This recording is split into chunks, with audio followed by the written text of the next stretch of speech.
प्रकार से मोदी जी के नेतृत्व में जो ऐतिहासिक काम हुए हैं,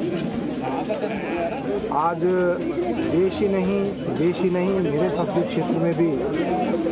हर कोई मोदी जी के साथ खड़ा है। मेरा आज ये 16वां विधानसभा क्षेत्र है जब से मैं उम्मीदवार घोषित हुआ हूँ और सोलन का ये दूसरा कार्यक्रम है, क्योंकि कंडाघाट से हमने प्रत्याशी अनाउंस होने के बाद शुरुआत की थी। तो जिस प्रकार से जो रुझान आज है, जो ऐतिहासिक काम मोदी जी के नेतृत्व में हुए हैं, आज आम जन मोदी जी को तीसरी बार देश का प्रधानमंत्री देखना चाह रहे हैं। इस देश को आगे ले जाने के लिए, इस देश को विकसित राष्ट्र बनाने के लिए,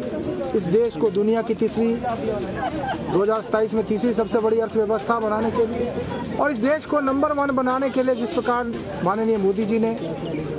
जो निर्णय लिया है और जो दिन रात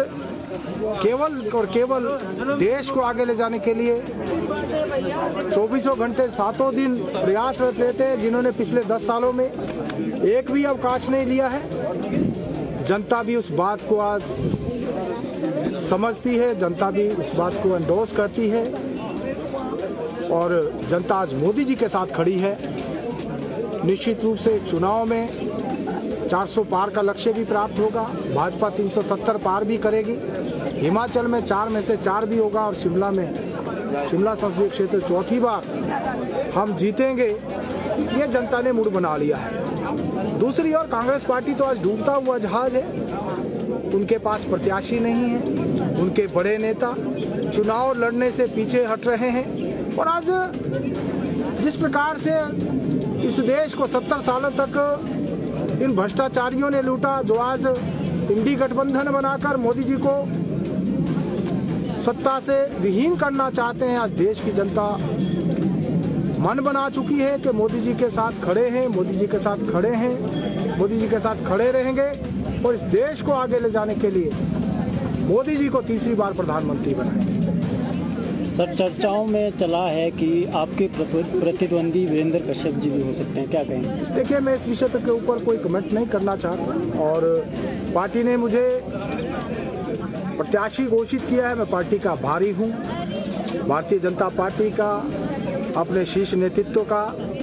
और मैं अपने संसदीय क्षेत्र की जनता का भी आभारी हूँ, जिनके आशीर्वाद से मुझे दूसरी बार ये मौका मिला है और जनता का भरपूर आशीर्वाद भी मिल रहा है और 1 जून को भी भरपूर आशीर्वाद मिलेगा, ऐसा मुझे पूर्ण विश्वास है। हम चौथी बार इस सीट को जीतेंगे, भारतीय जनता पार्टी चौथी बार इस सीट को जीतेगी और नरेंद्र मोदी जी की झोली में डालेगी। वीरेंद्र कश्यप की बात हुई है, आप इस विषय को लेकर चले आ रहे हैं? देखिए, जहाँ तक मैं, वीरेंद्र कश्यप जी हमारे सम्मानीय नेता हैं, 2 बार सांसद रहे हैं और सदा ही उनका मार्गदर्शन हमको मिला है। पिछले दिनों अभी प्रत्याशी घोषित होने के बाद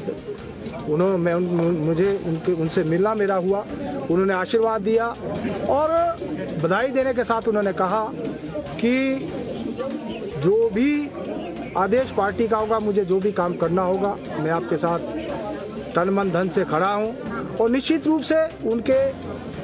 मार्गदर्शन में इस चुनाव को हम लड़ेंगे, इस चुनाव को हम जीतेंगे और भारतीय जनता पार्टी हिमाचल प्रदेश की 4 सीटें जीतेगी।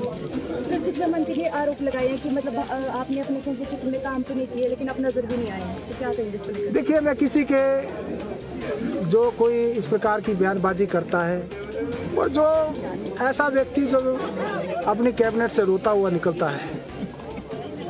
उस व्यक्ति के इस प्रकार के बयानों को लेकर मैं क्या जवाब दूं। मैं अपने संसदीय क्षेत्र में निरंतर सक्रिय भी रहा हूं, हर क्षेत्र का दौरा भी किया है। आपदा के समय भी 17 के 17 विधानसभा क्षेत्रों में कोई ऐसा आपदा ग्रसित क्षेत्र नहीं था जहां मैं नहीं गया। शिक्षा मंत्री के उन क्षेत्रों में भी मैं गया जहां पर शिक्षा मंत्री भी नहीं पहुंचे थे। उनके विधानसभा क्षेत्र का एक एक क्षेत्र मैंने जो है अपने पैरों से चलकर, पैदल चलकर हर उन गांव का दौरा किया, हर इस आपदा क्षेत्र का दौरा किया और 17 के 17 विधानसभा क्षेत्र हो, चाहे जुब्बल कोटखाई हो, चाहे ठियोग हो, चाहे रोडू हो, चाहे शिमला हो, चाहे सोलन का क्षेत्र हो, चाहे सिरमौर का क्षेत्र हो, कोई ऐसा विधानसभा क्षेत्र नहीं है। और सारी की सारी पंचायतों में जाकर आया हूँ। सांसद निधि भी मैंने हर क्षेत्र में देने का प्रयास किया, बावजूद इसके कि कोविड के कारण हमको बीच में सांसद निधि लगभग 2.5 साल तक नहीं मिली। फिर भी मैंने हर विधानसभा क्षेत्र में जितना संभव हो सका एक समान सांसद निधि का भी वितरण किया। किसी के आरोप लगाने से ये बातें जो झूठी नहीं हो सकती।